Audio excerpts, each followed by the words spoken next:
অক্ষয় তৃতীয়া নিয়ে তো অনেক ভিডিও দিলাম, কিন্তু অক্ষয় তৃতীয়া কি সেটা কি তোমরা কেউ জানো?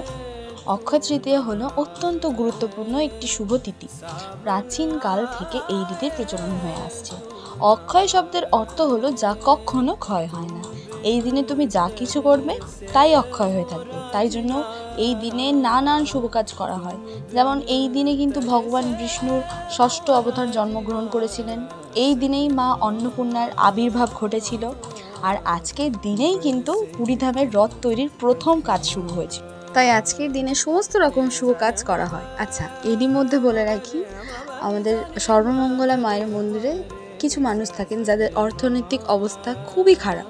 তো আমার ইচ্ছে ছিল যে আমি আমার সামর্থ্য মতো তাদেরকে কিছু দেব। আমি এর আগের বছর আমার মাকে দেখেছিলাম ওনাদেরকে কিছু সাহায্য করতে। তো এবছর আমার ইচ্ছে হয়েছিল যে আমি আমার সাধ্য মতো ওনাদেরকে সাহায্য করব। আসলে আমরা যারা অনেক কিছু পেয়েও খুশি হয় না, সেদিক থেকে দেখতে গেলে এনারা একটু সাহায্যতেই অনেক খুশি হয়ে যান। এটা কিন্তু আমার আগের কোনো প্ল্যান নয়।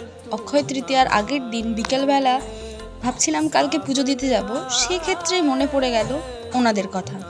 তাই এই সিদ্ধান্ত নিলাম। তোমরা দেখতেই পাচ্ছ আমি আমার সামর্থ্য মতো কিছু দিয়ে ওনাদেরকে সাহায্য করেছি। তোমরা আশীর্বাদ করো সবাই, আমি যেন আরও আগামী দিনে আরও ভালো কিছু ওনাদের জন্য করতে পারি, ওনাদেরকে আরও সাহায্য করতে পারি। এই আশীর্বাদটুকুই তোমরা করো।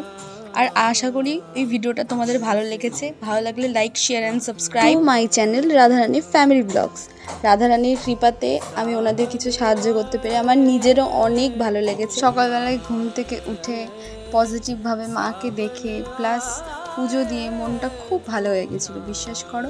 এই যে হেঁটে হেঁটে যাচ্ছি, এখন বাড়ির পথে রওনা হব। এবার বাড়ি যেতে হবে, তো অনেকটা বেলা হয়ে গেল, বাড়িতে যাই। দেখা হচ্ছে নেক্সট পার্টে। ততক্ষণের জন্য তোমরা সবাই সুস্থ থেকো, ভালো থেকো, আনন্দে থেকো। রাধে রাধে।